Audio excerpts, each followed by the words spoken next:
Welcome to Hunter Beyond Time and Space Chapter 5. Transcendent Status. Chen once wondered if there were other people with countdowns on their arms. It was precisely because of this speculation that he was so careful to take the subway to a faraway place to verify certain things, in order to prevent someone from finding clues later on. But later, a series of unexpected events made Chen almost forget about this guess. Now it seems that his guess has become a reality. There must be many people who have crossed from Earth to this world, with at least 2 in this prison alone, not to mention the world outside of the prison. How many people have crossed over? Hundreds? Thousands? Chen couldn't be sure. The newcomer this time is interesting. He's probably not an idiot. Someone laughed at the collapsing teenager. I heard he was sentenced to 7 years for tax evasion. He didn't cry when he was brought in yesterday, but he's crying now. Whoever dares to mess with the tax collection agency these days is either stupid or brave. Chen looked in the direction of the voice and saw a young man with mechanical legs. The other person saw him looking and smiled. Hey, newcomer, are you ready? The crowd immediately laughed, as if they were waiting to watch a show. This place was so science fiction and advanced, but it seemed that the evil side of humanity had not changed much. Chen frowned, but ignored it and looked back at the teenager surrounded by drones. He was afraid that only he knew why the other person didn't cry yesterday but was crying now. Today, like himself, the other person had just crossed over from Earth's greenhouse and couldn't accept this reality. This was not a guess, but something he knew. Chen was 17 years old and in his second year of high school at the foreign language school outside of Luo City. The collapsing teenager was only in his first year. The two had no intersection, but Chen never forgot anyone he had seen before. This surprised Chen. Did they end up close to each other after crossing over because they were close to each other before? He couldn't be sure. But Chen did notice one thing: everyone here spoke Mandarin, and there wasn't a single person speaking a dialect. At this moment, the machine guards were rushing up the stairs, each step covering 5 steps and accompanied by a unique hydraulic sound. The teenager had already cried himself into a mess. Half of the people in this fortress prison had mechanical limbs, and encountering Earthlings in this steel beast environment gave them a sense of meeting an old friend in a foreign land. Most people would feel a sense of security when they met fellow countrymen in a strange place. But Chen didn't feel this way. He realized that fellow countrymen might not be able to help you, but could become a burden. Not everyone can remain calm in the face of this newly arrived mechanical civilization. What he needed to do now was to get through the first 2 days and then go back to Earth to find out what all of this was about. Chen quietly watched, and for some reason, he felt even calmer at this moment. Until now, all the prisoners were still standing still. He looked around the fortress prison, and the 9 robots that had rushed in from outside the detention area left 3 on the square downstairs, while the others went upstairs to take the panicked teenager away. The square downstairs was very spacious, feeling like the size of a soccer field.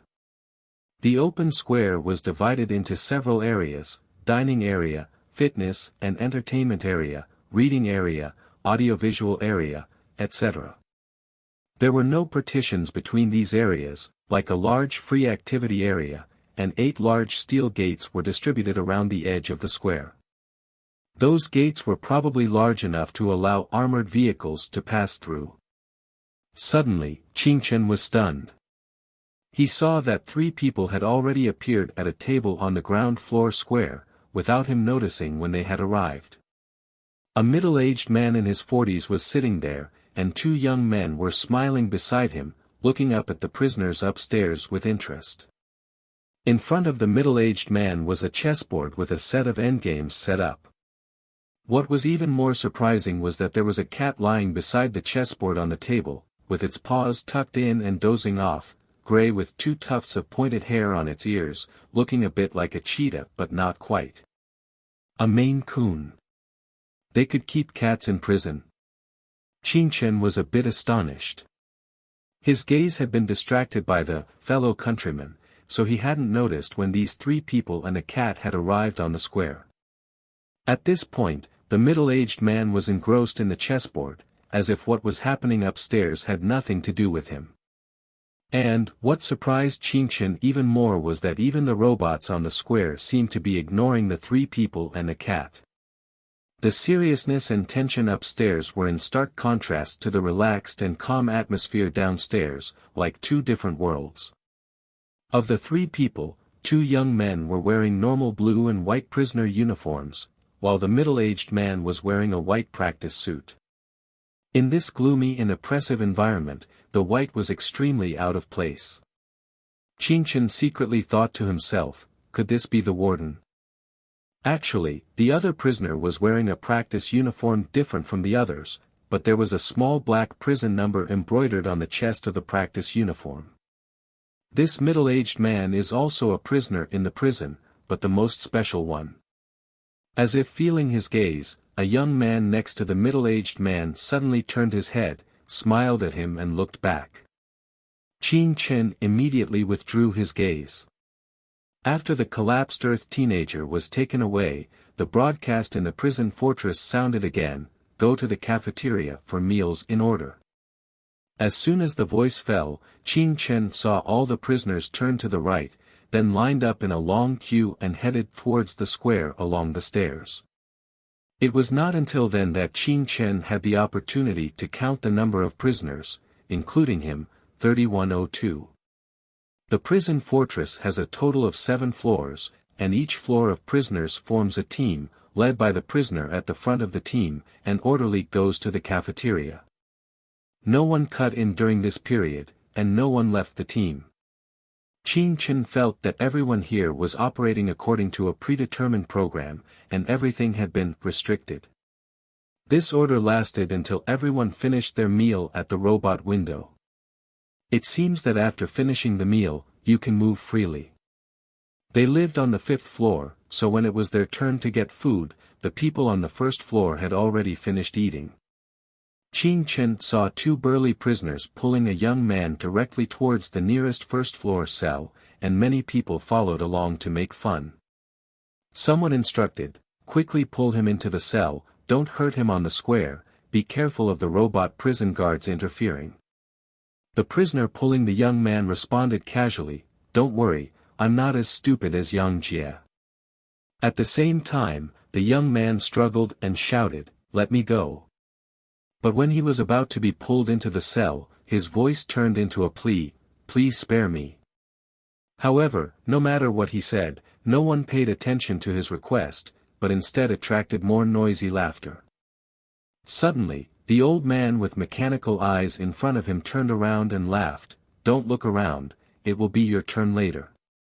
Qin calmly glanced at him, and the old man suddenly felt that the young man's eyes on the opposite side seemed to be different. For some reason, he felt a sudden tightness in his heart. After finishing the meal at the window, the formation became chaotic. Qin found that 3 people around him were approaching him, as if they wanted to control him directly. He immediately accelerated his pace, and the other party also accelerated his pace, enclosing him tightly in the middle. The next moment, the scene in the prison fortress seemed to pass through Qin's mind. 18 steel beasts like machine guns on the dome were waiting quietly, like sleeping tigers. 72 drones were suspended in the slot of the gray alloy ceiling, like sleeping bees. 210 monitors slowly turned their angles, and 3 robots with guns stood in the square. The prisoners took turns to receive their meals from the window, and some complained that the synthetic meat was difficult to eat. Someone was washing the dishes next to the water pool, and someone was washing dishes for others. As more and more people finished their meals on the square, it became lively, and everyone shuttled back and forth, some went to the fitness area, and some watched the new prisoner ceremony. However, everyone subconsciously avoided the middle-aged man staring at the chessboard. The man still looked attentively at the chessboard, and no one approached within 5 meters of him, like a calm and hard reef on the sea surface that all turbulent waves and ships had to retreat from. Qing Chen suddenly held the tray and accelerated to move through the circle of the 3 people, and walked towards the middle-aged man. Seeing the direction he was heading, many people suddenly realized what this newcomer wanted to do. Gradually, more and more people turned their gaze to him, and whispered, waiting for him to make a fool of himself. Many new prisoners found the middle-aged man exceptionally different, and many new prisoners wanted to rely on him to get out of trouble. Qing Chen was not the only one. But in fact, everyone failed. However, Qing Chen ignored all the ridicule and continued to carry the tray casually and walked through the crowd. Before he approached, he was stopped by the young man next to the middle-aged man, who smiled and said, "Newcomer, I know what you are thinking, but we won't help you." The other party guessed Qing Chen's thoughts, and Qing Chen turned his gaze to the young man behind him. The middle-aged man was completely unaware of everything happening around him, as if he hadn't heard anything. He looked at the middle-aged man seriously and said, "The former soldier advances 1 step, I can solve this endgame." It was not until this time that the middle-aged man raised his head. Then the square suddenly became quiet, and the cat also opened its eyes.